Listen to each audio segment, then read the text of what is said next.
오늘 말씀의 제목은 처음인 것 같아요. 이런 식으로 말씀의 제목을 써본 지가. 저걸 쓰면서 제가 좀 언어 유희가 샤라웃 이렇게 보여서 샤라웃이라고 하는 그런 그 말장난을 저 혼자 하면서 웃었는데, 사라가 웃다. 우리가 지난주 요즘 창세기 말씀을 보면서 우리가 느끼는 게 뭡니까? 믿음의 조상 아브라함은 믿음에 있는 사람이 아니었다. 결정적으로 그 사람은 하나님을 두려워하는 사람이 아니었다. 여러분 기억하시죠? 하나님께서 아브라함에게 나타나셔서 계속 반복적으로 얘기했던 말씀이 무엇입니까? 두려워하지 마라. 그런데 아브라함에게 나타나셨던 하나님이 거의 한 40년 정도 후에 하나님이 그 아들, 내가 줬던 아들 그 이삭을 바쳐라고 하는 그 테스트를 하시더니 그때 하신 말씀이 뭐였어요? 이제야 네가 나를 두려워하는 줄 알았다라고 얘기하셨잖아요. 이제야. 그 얘기가 무슨 얘기예요? 생각을 해보세요. 다시요. 여러분의 머리를 돌려봐요. 하나님은 두려워하지 마라 라고 얘기했는데, 하나님이 정작 아브라함에게 합격이라고 얘기할 당시를 보면 네가 나를 두려워하는구나, 잘했다예요. 이해하기 어렵죠? 두려워하지 마라 라고 얘기했는데 네가 나를 이제야 두려워하는지 알겠다라고 얘기하시니, 그러니까 우리 마음속에 두려움이 있는 게 문제가 아니라 내 두려움이 누구를 향해 있는가가 우리한테는 중요한 문제인 거예요. 저 사람은 왜 맨날 웃지 않고 라고 할 때 문제 있는 사람처럼 보이죠. 나라가 지금 형편없이 망해가는 걸 보면서 어떻게 웃음을 웃어요? 우는 게 문제가 아니고 미친 여자는 계속 웃습니다. 그 여자의 웃음을 보면 저 여자는 맨날 웃네, 잘한다라고 얘기할 수 없어요. 무엇을 바라보며 웃냐가 중요하고 무엇 때문에 우느냐가 중요하지, 저 사람은 맨날 웃네, 저 사람은 맨날 울어, 이게 그 사람을 평가하는데 전혀 영향을 끼치는 그런 얘기가 아니에요. 될 수가 없죠. 다시요. 하나님은 자신을 두려워하지 말라고 얘기한 게 아니에요. 하나님은 아브라함에게 너 나를 두려워하지 마라고 얘기한 게 아니라 내가 너를 보호해 줄 거야, 내가 너를 지켜줄 거야. 그러니 네 상황 속에서 내가 너를 안 지켜줄까 봐 두려워하지 마, 내가 너를 보호해 주지 않을까 봐 그걸 두려워하지 마, 내가 너한테 약속한 아들을 주지 않을까 봐 두려워하지 마, 이라는 얘기지 나를 두려워하지 말라는 얘기가 아니에요. 하나님은 긴 시간 40년에 걸쳐, 어쩌면 40년 동안 아브라함의 삶에 우리가 요한복음 15장에서 봤었던 그 가지치기, 그것을 계속 해가면서 잘못됐어, 이건 틀렸어, 다시 친척이랑 내가 같이 가지 말랬지, 친척이랑 헤어졌어야지, 이렇게. 그런데 그 얘기가 하나님이 친척을 버려버리라는 얘기는 아니었거든요. 그래서 네가 잡혀간 친척을 구해줬구나, 잘했어 라고 하시는 하나님이 왔다 갔다 이랬다 저랬다 어찌 보면. 그리고 하나님께 아브라함이 했던 얘기가 뭐예요? 자식을 준다고 하니까 저는 자식이 없습니다, 저는 종이 있습니다, 제 종이 제 재산을 다 물려받을 겁니다. 이게 하나님 앞에 사실 비아냥거리는 말이잖아요. 두려워하면 하나님 앞에 말을 못해죠. 그 말을. 심지어 이 얘기를 한 번만 한 게 아니죠. 또 한 번 나타나셔서 하나님이 내가 아들을 줄 거다라고 하니까 저는 이스마엘이 있으니까 이스마엘한테 복 주라고 그 얘기를 또 하잖아요. 아브라함은 믿는 사람이 아니었지만 하나님께서 아브라함에게 믿을 수 있도록 계속 역사해 주셨어요. 그러면 그게 아브라함한테만 그런 일이 벌어졌는가? 아니라는 거예요. 사라에게도 그런 일이 벌어졌다. 사라가 웃음을 웃을 때까지, 자식 이름을 이삭이라고 하는 웃음이란 이름으로 지을 때까지 이 여자는 여러 단계 웃는 일이 있어요. 그러나 그 웃음이 행복해서 웃는 웃음이 아니라 비웃음이에요. 그것을 한번 보자고요. 그것을 봅시다. 그리고 이걸 얘기해야지. 아까 말씀 초입에 우리가 뿌린 거 우리가 거두게 된다고 그랬잖아요. 사라도 자기가 뿌린 것을 자기가 거두도록 하는 일이 벌어집니다. 그래서 하나님께서 원하시는 그 가지치기라는 것이 사라의 삶 가운데 일어난다는 거예요. 어디부터 보냐? 창세기 16장 1절부터 3절 말씀을 보겠습니다. 창세기 16장 1절부터 3절.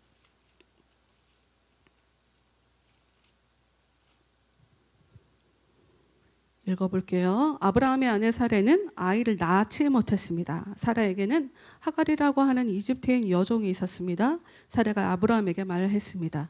여호와께서는 내가 아이를 갖도록 허락지 아니하셨습니다. 그러니 내 여종과 잠자리를 같이 하십시오.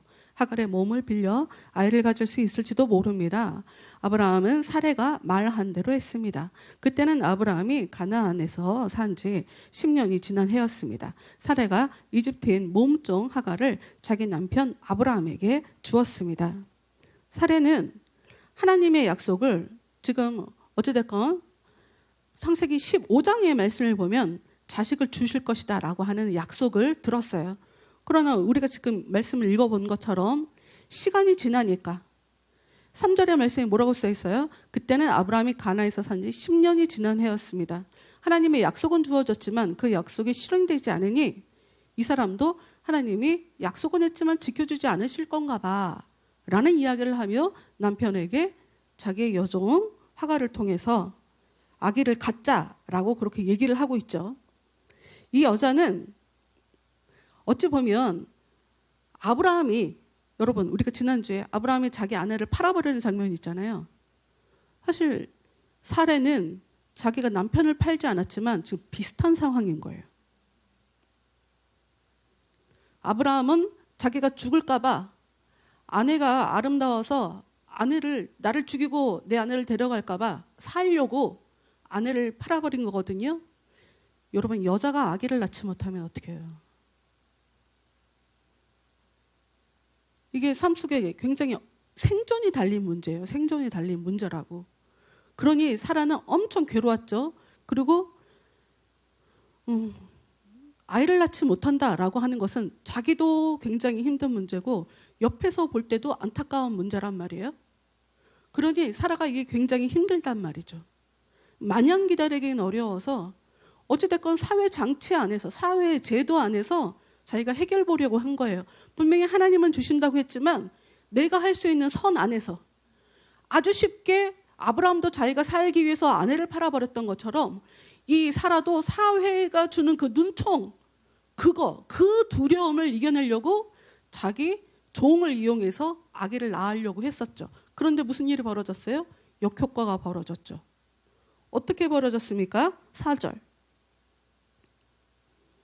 그러자 아브라함이 하갈과 잠자리를 같이 하자 하갈에게 아이가 생겼습니다. 하갈은 자신이 임신한 것을 알고는 자기 여주인 사레를 깔보았습니다.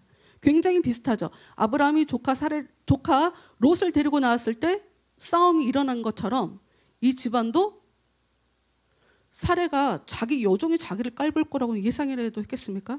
절대 하지 못했을 거예요. 그런데 그런 일이 벌어진 거예요.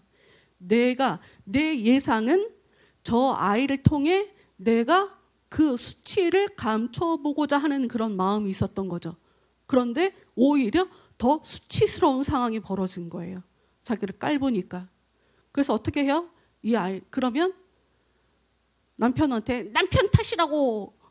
뭘 남편 탓이야? 자기 잘못이지. 자기가 애기 갖게 해달라고 자기가 먼저 얘기했잖아요, 남편한테. 그런데 이 여자는 자기 남편 탓이라고 5절, 6절에서 얘기해요.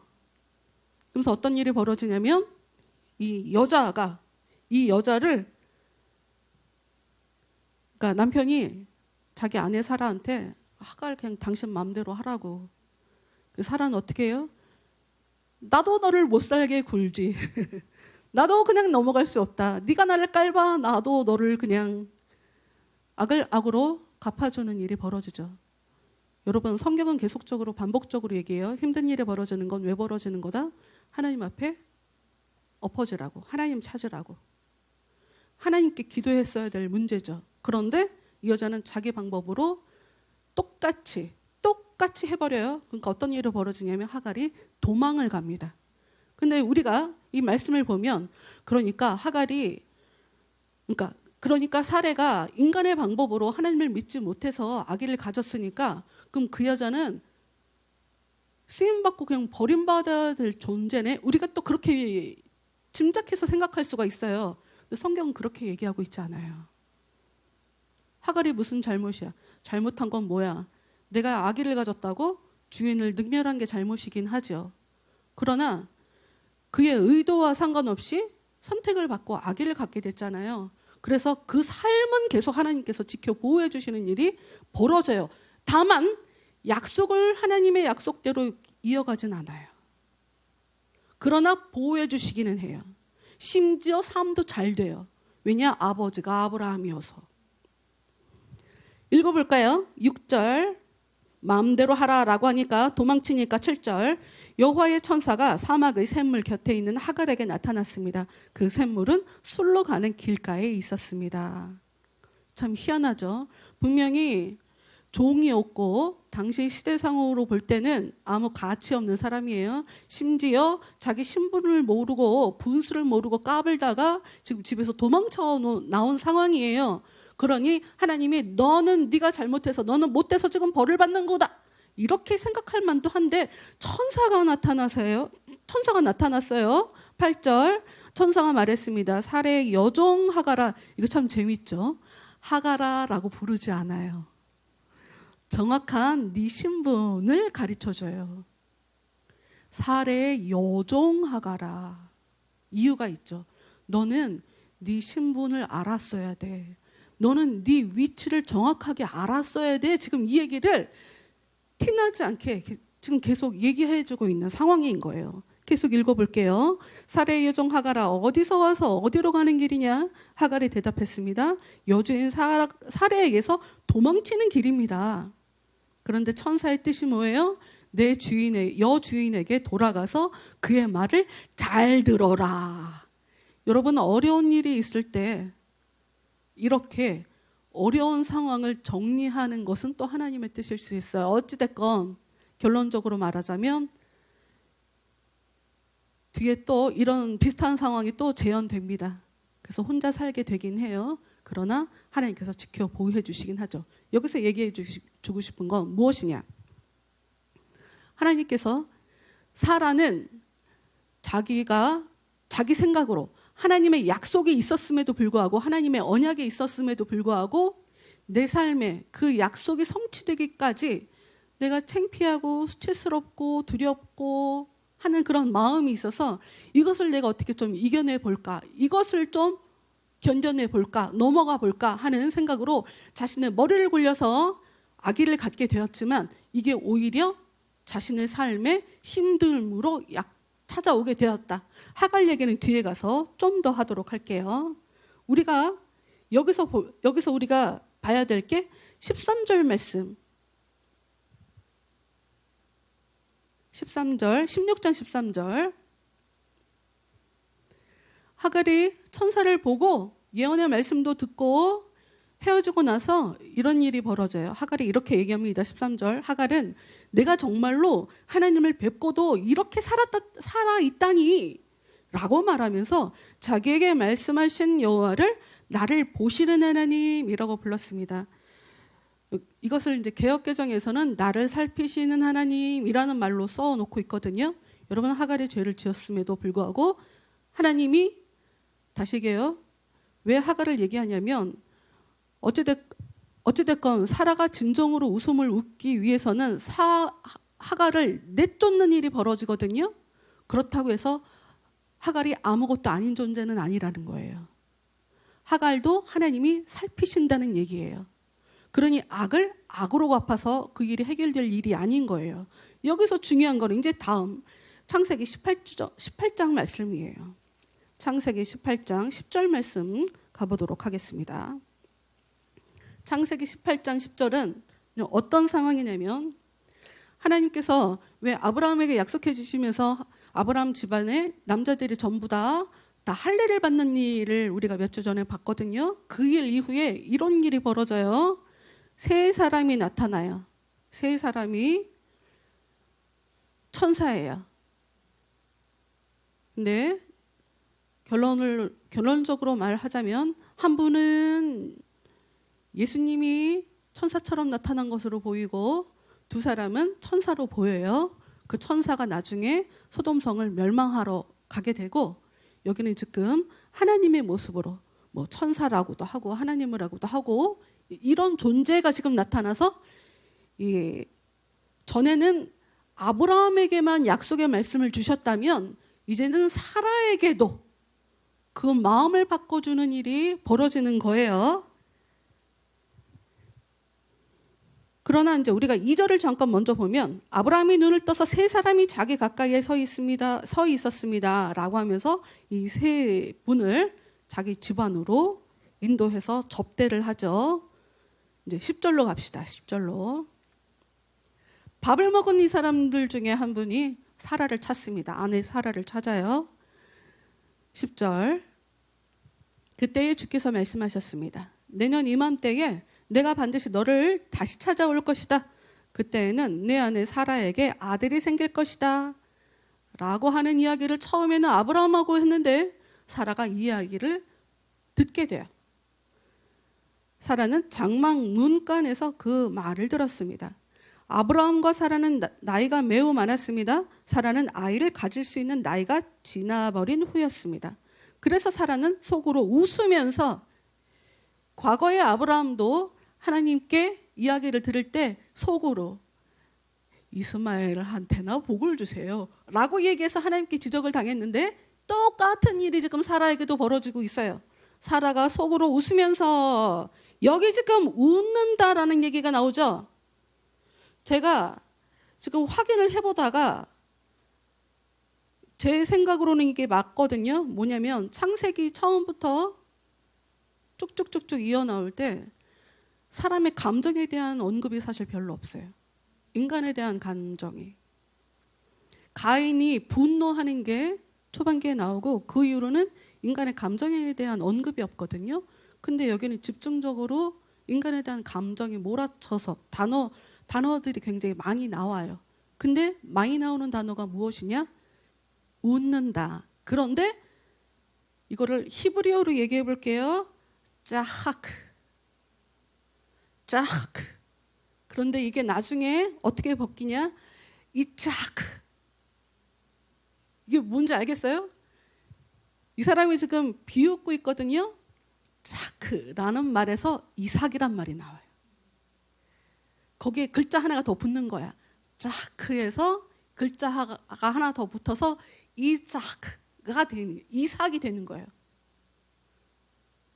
이 사람은 지금 속으로 계속 비웃고 있어요. 그러나 우리가 오늘 본문의 말씀, 아까 창세기 21장 내가 웃는다라고 하는 나 때문에 내가 아들 이름도 이삭이라고 줬고 사람들도 웃게 될 것이다. 거기는 전부 다 이삭이에요. 근데 여기는 비웃는 웃음. 읽어봅시다. 12절 다시. 그래서 사라는 속으로 웃으면서 내 남편과 나는 너무 늙었는데 어떻게 우리에게 그런 즐거운 일이 생길까? 여기도 그 비웃는 어떻게 좋은 일이 생기겠어? 이런 얘기가 지금 이런 이야기를 하고 있죠. 그런데 속으로 웃었어요. 속으로. 근데 하나님께서 이야기하십니다. 13절. 그때에 하나님 여호와께서 아브라함에게 말씀하셨습니다. 여러분 말씀을 잘 읽어보면 하나님이라 그랬다가 주라 그랬다가 이렇게 바뀌죠. 계속. 네. 원래 성경은 좀 그렇게 써 있어요. 그냥 잘 따라오시면 돼요. 예수님이 하나님의 모습으로 나타난 것이라고 그냥 생각하시고 그냥 따라오시면 돼요. 13절. 그때 여호와께서 아브라함에게 말씀하셨습니다. 사라가 왜 웃느냐? 정확하게 지적해요. 여러분 아까 하갈에게도 사레의 여종 하갈아 가서 내 주인의 말을 잘 들어라 라고 얘기했죠. 사실 비슷한 상황이에요. 너 왜 웃느냐? 라고 정확하게 짚어주고 계시는 거예요. 그런데 왜 네가 속으로 이런 말을 했다라고 하는 것까지 지금 얘기를 하나님께서 짚어주죠. 어찌하여 내가 늙었는데 어떻게 아이를 낳을 수 있을까? 너 왜 그런 말을 하느냐? 라고 얘기했죠. 근데 이제까지 아브라함은 어떤 하나님과 싸운 거예요? 어떤 하나님을 믿지 못했던 거예요? 전능하신 하나님을 믿지 못했던 거예요. 하나님도 나는 전능하다. 행동 똑바로 해라 라고 얘기했죠. 아브라함한테만 개인적으로 그 얘기를 하셨다면 이제는 사라에게도. 왜냐? 약속을 이루어 갈 사람이 사라이기 때문이에요. 아브라함의 믿음만 갖고는 이 일을 할 수가 없어요. 그래서 정작 이 아기를 낳을 당사자인 사라에게도 하나님께서 이렇게 정확하게 너 이런 마음을 갖고 있구나 나에 대해서 라고 짚어주고 있는 상황인 거죠. 14절 나 여호와가 하지 못할 일이 어디에 있느냐? 내년 이맘때에 내가 다시 너를 찾아올 것이다. 그때에는 사라에게 아들이 생길 것이다. 그런데 여기서 사라는 두려워하며 거짓말을 합니다. 여러분 겁이 나면 거짓말을 해요. 두려워서 거짓말을 해요. 적극적으로 말이나 하지 말지. 저는 웃지 않았습니다. 마음속으로 웃어놓고 겉으로 안 웃었다고. 저는 안 웃었습니다. 라고 지금 얘기를 했죠. 그러자 주님께서 말씀하세요. 아니다. 너는 웃었다. 확실히 얘기해 주세요. 변명이 무슨 소용이 있어요. 하나님 앞에. 그냥 웃었으면 웃었다고 하면 되지. 근데 이게 사람하고 너무 겁이 나면 이런 일이 벌어져요. 이런 일이 벌어집니다. 그런데 어떤 일이 벌어졌습니까? 실제로 이제 아기를 낳는 일이 벌어지죠. 우리가 이제는 어디를 넘어갈 거냐면 이제 21장 말씀 보면 사라가 그래서 하나님의 예언의 말씀대로 약속대로 아기를 낳게 돼요. 그런데 무슨 일이 벌어졌냐? 8절에 가보겠습니다. 자기는 이제는 활짝 웃게 되는 그런 사람이 되는 줄 알았죠.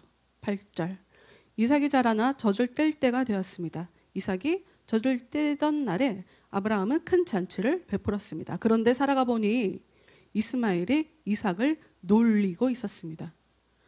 엄마처럼 똑같이 행동하네요. 하갈이 자기 주인한테 그랬던 것처럼 이스마엘도 이삭에게 그러고 있는 상황이에요. 계속 읽어볼까요? 이스마엘은 아브라함이 사라의 이집트인 여종 하갈에서 낳은 아들입니다. 그래서 사라가 또 자기의 종이지만 또 자기 남편한테 얘기를 합니다. 10절 그래서 사라가 아브라함에게 말했습니다. 저 여종과 그 아들을 쫓아내십시오. 그 여종의 아들이 우리 아들 이삭과 함께 재산을 물려받을 수 없었습니다. 근데 아브라함은 어때요? 지금 하나님께서 이스마엘에게도 복을 주겠다고 약속을 해주셨어요. 그러니 하나님이 보실 때는 이스마엘도 내 자식이구나 하는 마음으로. 그런데 지금 상황이 이래요. 그러니 이걸 어떻게 해야 되나? 여러분 다시요. 지금 이 상황에도 아브라함은 이제 하나님의 약속이 모든 일을 성취해 가는구나를 생각하며 이스마엘에게도 하나님이 약속을 해주셨는데 이것 때문에 어찌할 바를 모르고 있는 상황인 거예요. 그때 이 일로 하나님께 괴로움을 갖고 있을 때 하나님이 말씀을 주십니다. 12절 하지만 하나님께서 아브라함에게 말씀하셨습니다. 이스마엘도 자기 아들이라 이거 어떻게 되지? 지금 괴로워하고 있는 상황에 하나님이 뭐라고 말씀하시냐면 저 아이와 여종 때문에 염려하지 마라. 사라가 무슨 일을 하든 그 말을 들어주어라. 너 자식 생각하는 게 아니라 지금 네 아내 얘기를 들어야 돼. 사라 이야기를 들어줘. 내가 너에게 약속한 자손은 이삭에게서 나올 것이다. 이제는 이삭을 넘어 이삭이 낳을 자손까지 지금 하나님께서 손주까지 언급을 하고 있는 상황이에요. 13절 그러나 여종에게서 낳은 아들도 네 아들이므로 내가 그의 자손도 큰 나라가 되게 할 것이다. 그래서 14절을 보면 하갈은 쫓겨나요. 결과적으로는 똑같죠. 처음엔 도망갔다가 이번에는 쫓겨나요. 근데 참 희한하죠. 어차피 쫓겨날 거면 그냥 그 당시에 하나님이 역사해 주셨으면 좋잖아요. 할 일이 남았기 때문이죠. 이스마엘이 이삭을 갈구는 일을 해야 돼요. 사라는 자기가 했던 행동이 그냥저냥 자기가 무시당하는 걸로 끝마무리 되고 넘어갈 걸로 생각했지만 그게 아닌 거예요. 그 앞으로 어떻게 돌아올 줄 모르는 거예요. 그래서 자기 할 일을 다 끝난 하갈과 이스마엘이 광야에서 하나님을 부르짖었을 때 하나님께서 나타나셔서 이들의 삶을 책임지시는 일이 또 벌어지죠. 여러분, 아브라함의 마음도 계속 하나님께서 정리해가고 계심을 우리가 볼 수 있어요. 사라에게도 하나님께서 그 마음을 계속 정리해감을 보실 수 있어요. 가지치기라고 하는 것은 우리가 원치 않아도 우리 삶 가운데 벌어져요. 우리 안에는 하나님께서 기뻐하시지 않는 그런 마음들이 있어요. 여러분, 우리는 어떤 일이 벌어지기 전까지 내가 어떤 마음을 가지고 하나님 앞에 살아가는지 그걸 알 수가 없어요. 그리고 아브라함이 하나님께 합격 판정을 받을 때까지 40년이 걸렸어요. 우리도 굉장히 오래 걸릴 수 있어요. 그리고 우리가 한 모든 뿌리는 것들은 우리의 삶에 다 돌아오게 돼 있어요. 때로는 못되게 행동해야 될 때도 있어요. 그런데 중요한 건 하나님은 하나님대로 계획이 있으셔서 우리를 부르셨단 말이에요. 그 많은 사람들 중에 우리를 선택하신 것도 하나님이고 하실 일이 있어서 우리를 부르신 거란 말이죠. 그러니 그 일을 하시기 위해서 우리를 계속 바꿔가실 거예요. 우리의 삶에 계속 찾아오셔서 역사해 주실 거예요. 그래서 우리가 하나님이 보시기에 아름다운 모습으로 바뀌지 않는 가장 걸림돌 되는 게 무엇인가? 우리의 고집입니다. 우리도 모르게 하나님 앞에 고집을 갖고 살고 있거든요. 구약 성경도 신약 성경도 사람들이 망하는 이유는 고집이래요. 때로는 다른 사람들한테 관심 없는 게 내 고집일 수 있어요. 때로는 필요 이상으로 다른 사람들에게 관심을 갖는 게 고집일 수도 있어요. 때로는 내가 내 방법대로 무엇인가를 막 하려고 하는 것이 고집일 수 있어요. 우리가 어떤 종류의 고집을 갖고 있는지 우리는 알 수 없어요. 그러나 우리 삶에 그 고집을 반드시 들춰내시고 이거다 하고 정확하게 가르쳐 주시고 그것을 정리하시는 하나님의 역사가 우리 삶 가운데 나타날 거예요. 나는 여러분이 이런 일이 빨리 일어나길 바랍니다. 빨리 이런 일을 겪을수록 여러분의 정확한 현주소, 너는 애굽의 여종 하갈이다. 가서 말을 들어라 라고 하는 이런 일이 여러분의 삶 가운데 빨리 벌어지면 여러분은 더 큰 하나님의 은혜를 경험할 수가 있어요. 이런 일이 여러분의 삶 가운데 빨리 나타나기를 진심으로 바랍니다. 네, 그게 축복받는 거예요. 그게 사랑받는 것이고. 네, 우리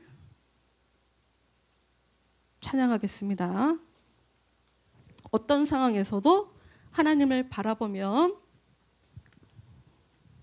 내 삶이 무너지는 것 같아도 그렇지 않게 되는 것임을 저는 믿습니다 라고 하는 아브라함의 삶, 사라의 삶을 기억하시면서 저에게도 하나님을 바라보는 눈을 주십시오 라는 소망을 가지고 이 찬양을 하겠습니다.